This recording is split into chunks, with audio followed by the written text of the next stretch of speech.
नमस्कार. आज आपल्याकडे गुरुबंधू आलेले आहेत, श्रीयुत पांडुरंग कुलकर्णी. तर त्यांच्याशी गप्पा मारायच्या आहेत. त्यांना बरेच तेही आध्यात्मिक गुरु कार्यामधले आहेत. त्यांना बऱ्याच गोष्टी माहिती आहेत. लोकांना ते मार्गदर्शन करत असतात भगवद्गीता वगैरेवर.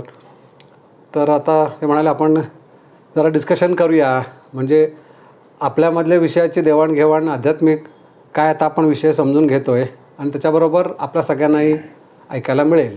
प्रथमतः प्रणाम करतो. कुठली शंका अध्यात्मातल्या असल्या की मला वाटतं आता गोखले सरांकडे कधी एकदा जाऊ आणि त्यांना विचारू. आणि असं आपण बऱ्याच वेळा बोलतो, भेटतो वगैरे, पण हा एपिसोडचा योग पहिल्यांदा आला. बरोबर आहे. पण हे फार मोठं पुण्यकर्म आहे, कारण बऱ्याच लोकांना ती आवश्यकता भासते, पण ते कुठून त्यांच्या मोठ्या मोठी कीर्तनं, भजनं किंवा पुराणं वगैरे सांगतात ना, तर ते बऱ्याच वेळा ते मोठे मोठे शब्द असे डोक्यावून जातात. म्हणजे ते सांगतात प्रामाणिकपणे, त्याबद्दल काही नाही, अगदी ते वंदनीय असतात, सगळं काय आहे. पण हे सोप्या भाषेतून जर सांगितलं ना तर ते अध्यात्म पोहोचतंय तळागाळामध्ये. ते दादा नेहमी म्हणायचे की नेमकं आणि अचूक सांगता यायला पाहिजे.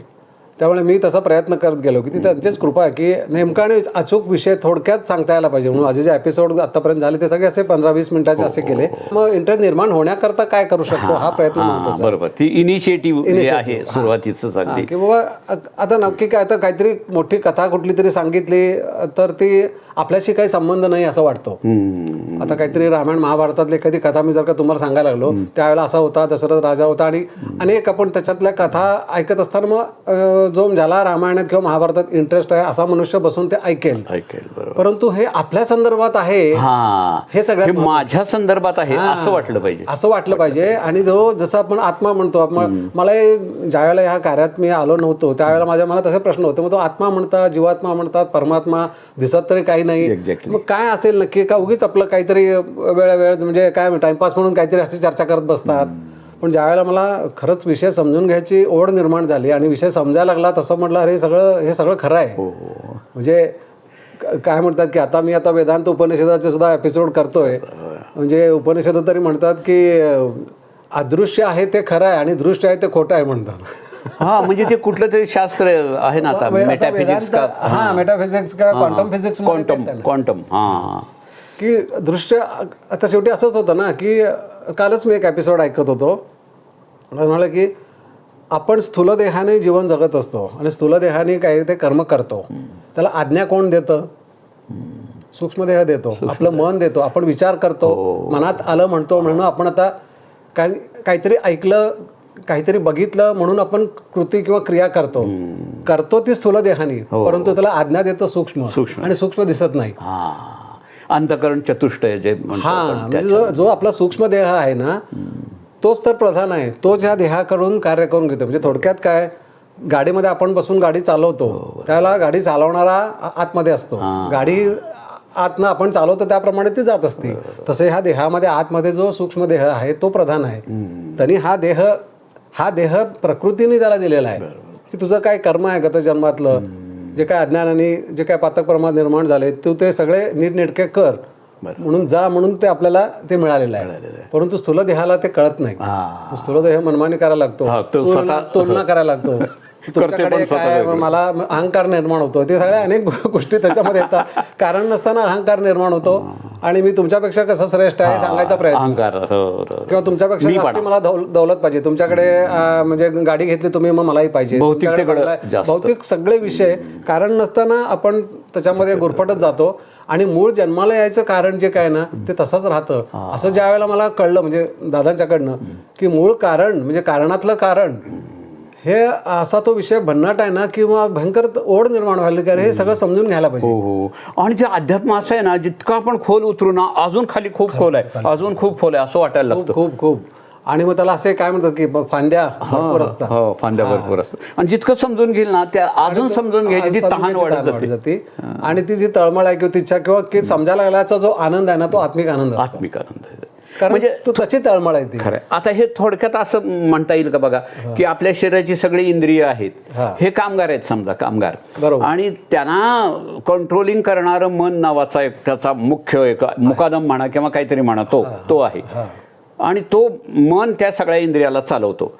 पण मन स्वतः निर्णय घेऊ शकत नाही, ते चंचल आहे म्हणा किंवा अगदी हे आहे. बरोबर. तर मग त्याला कुठून तरी हे पाहिजे, म्हणून मग बुद्धी त्याला सांगते की तू असं कर असं कर, असं सार आसार चांगलं वाईट ह्याचा सगळं बुद्धीला पाहिजे तर न्यायाधीश म्हणा, तर ती बुद्धी सांगते. आणि मग बुद्धी तरी कुठून आली, बुद्धी कुठून आली, तर ते कदाचित ते वृत्ती किंवा चित्त जे आहे त्या स्टोरेजमधून त्या सगळं ते मिळत असावं. आणि मग तो अहंकार म्हणजे जो काही अस्तित्व आहे अशा चारचं मिळून ते अंतःकरण चतुष्टय बनलं असावं आणि याच्यावरती सगळा गाडा चालतोय असं एक मला वाटतं. नाही बरोबर आहे, तुमचा अभ्यास आहे खूप. आता पहिल्यांदा काय आहे ना की आपण म्हणतो बुद्धी, विचार आणि मन हे जी त्रिपुटी आहे ना हे खूप कॉम्प्लिकेटेड आहे. विचार आपण निर्माण करतो, कुठं कशात विचार निर्माण करतो, मनामध्ये. आपण म्हणतो मनात विचार आला, पण तो विचार मनात येण्या अगोदर तो कुठेतरी असावा लागतो. तो येतो कुठून, तोच गतजन्मातून येतो. ते विषय आत्ता ह्या जन्मामध्ये मन माध्यमातून कार्यान्वित होत असतात आणि त्याला संस्कार म्हणतो किंवा त्याला स्वभाव म्हणतो.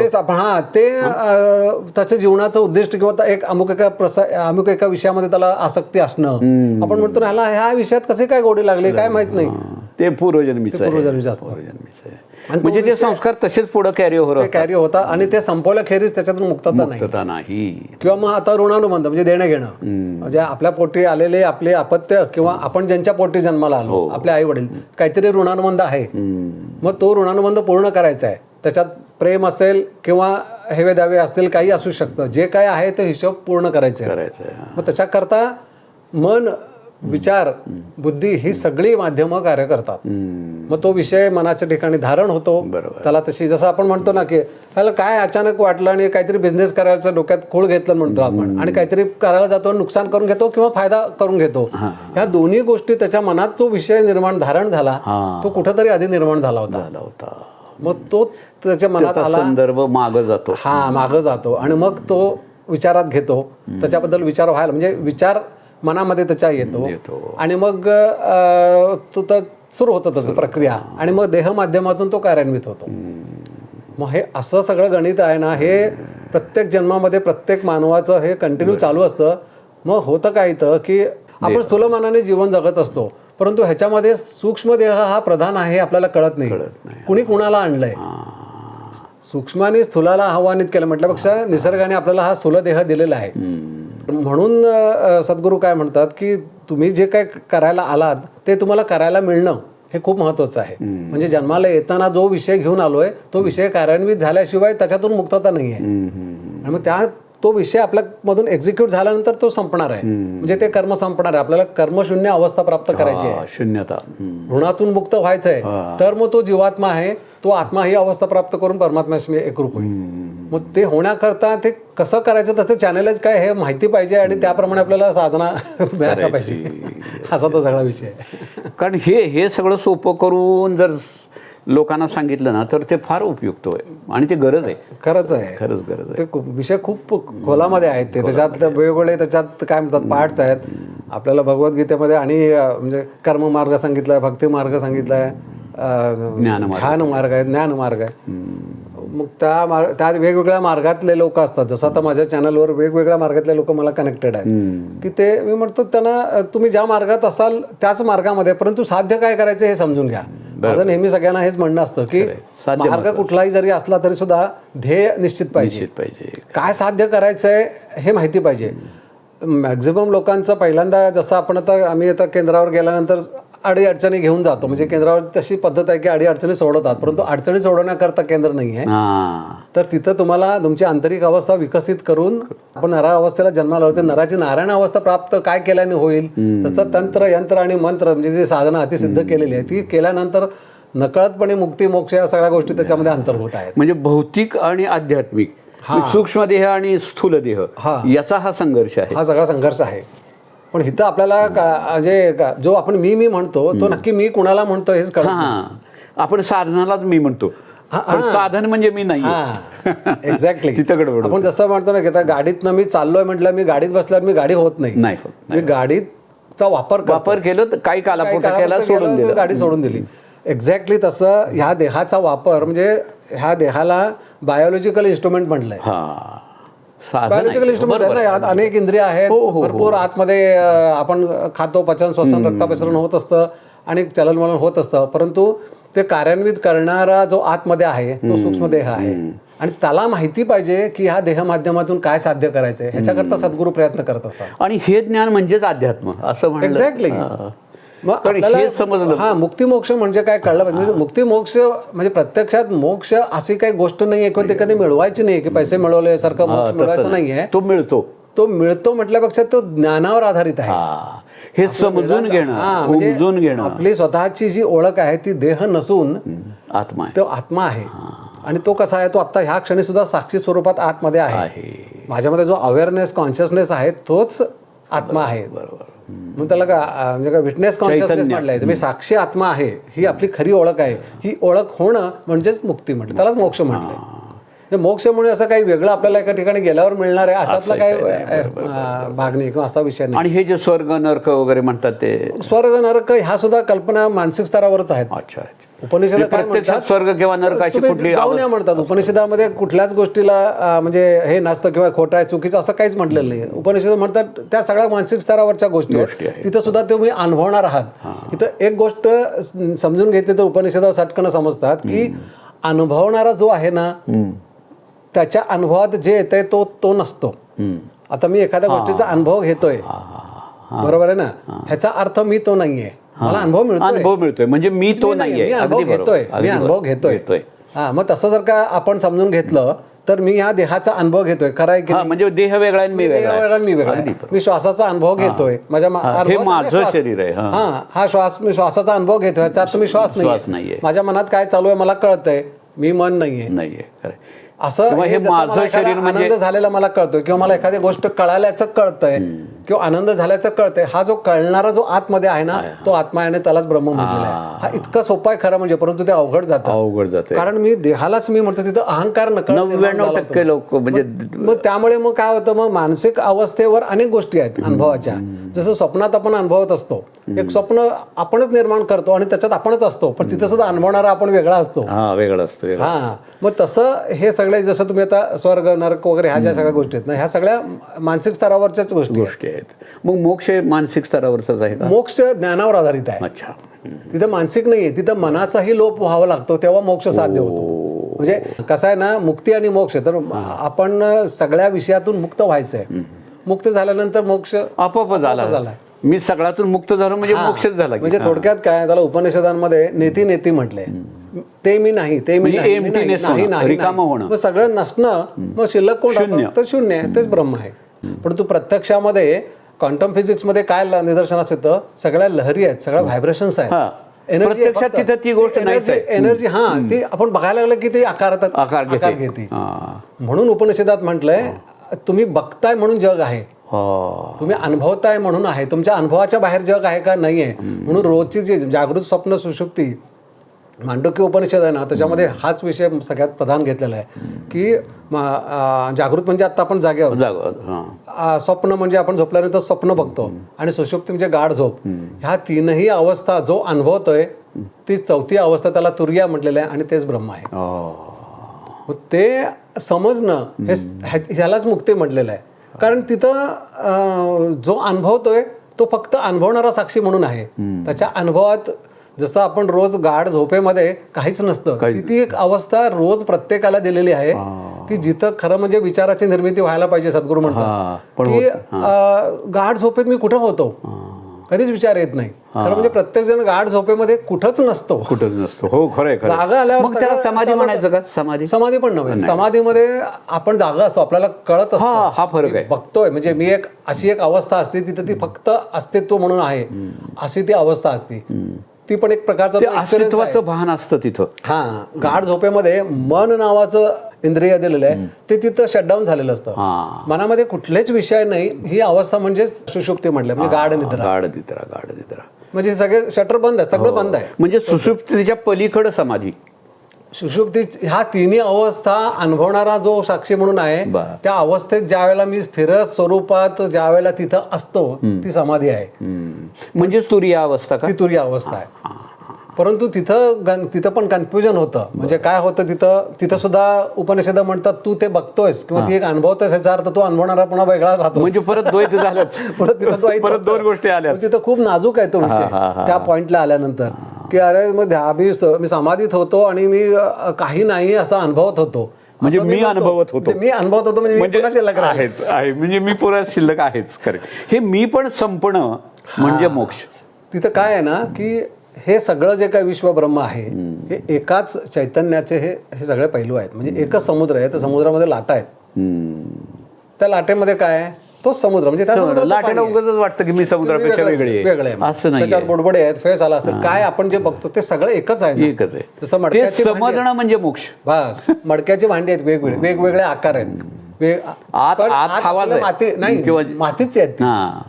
मातीची भांडी आहेत, म्हणजे त्याच्यात प्रधान घटक काय आहे, माती. मातीपासून बनवलेले वेगवेगळे मडके. तसं हे एकच तत्व आहे ज्याला आपण ब्रह्म म्हणतो, ज्याला मूळ चैतन्य म्हणतो. त्याच्यातून साऱ्या विश्वाची निर्मिती झाली. ते नाम रूप व्यवहार म्हणून हे सगळे व्यक्त झालेले.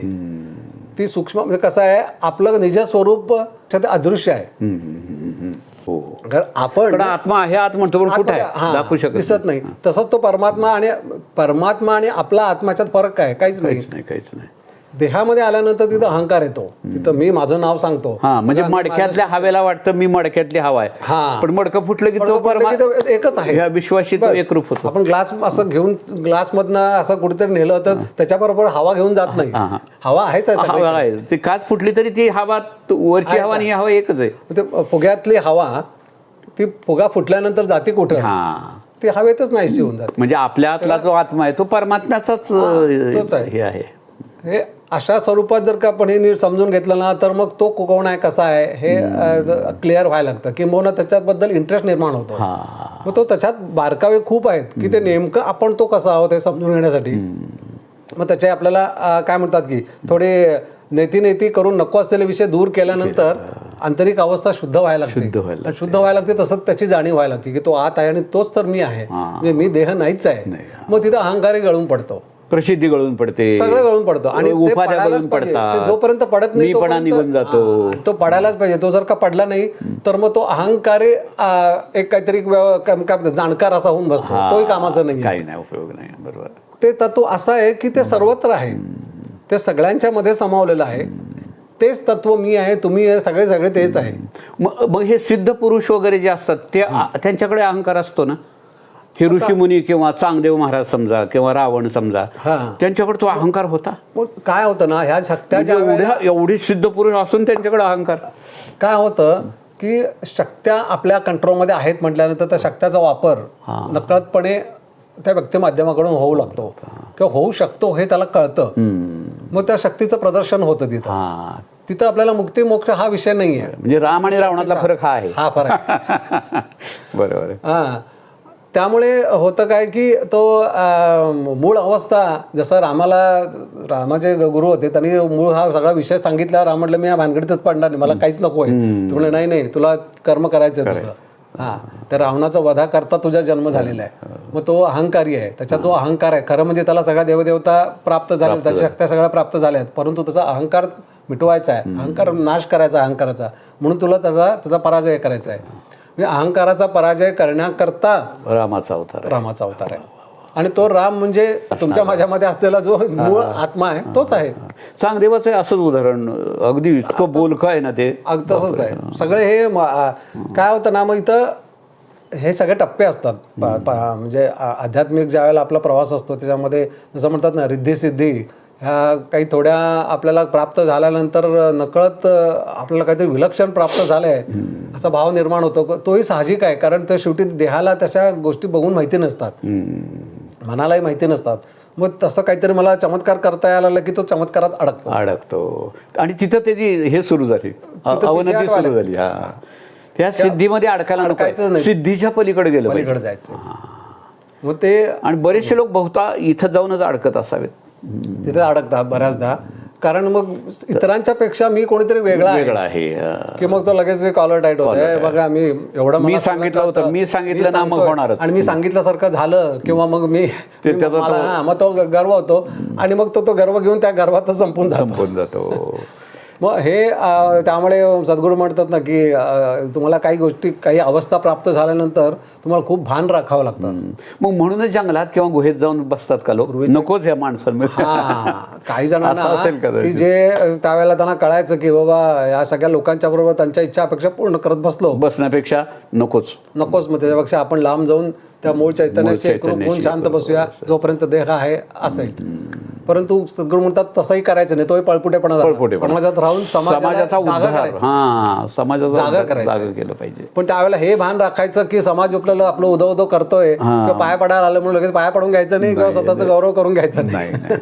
तिथं ती काय कसोटी असते ती की ठीक आहे सगळ्या गोष्टी माहिती आहेत, परंतु लोकांना मार्गदर्शन करायचं आणि त्यांना ज्ञानी करायचं. सद्गुरू दादा तेच म्हणायचे, तू किती लोकांचं तू कामकाज केलंस, म्हणजे लोकांच्या अडीअडचणी सोडवल्यास, ह्याच्यापेक्षा किती जणांना ज्ञानी केलंस हे मात्र तू वर आल्यावर तुला विचारणार. वा वा वा, किती महत्वाचं आहे. महत्वाचं आहे किती लोकांना ज्ञान दिलंस हे महत्वाचं हे आहे. महत्वाचं आहे. जीवनाबद्दलचं, जन्माबद्दलचं, कर्माबद्दलचं, विश्वाबद्दलचं, परमेश्वराबद्दलचं, अशा सगळ्या गोष्टी.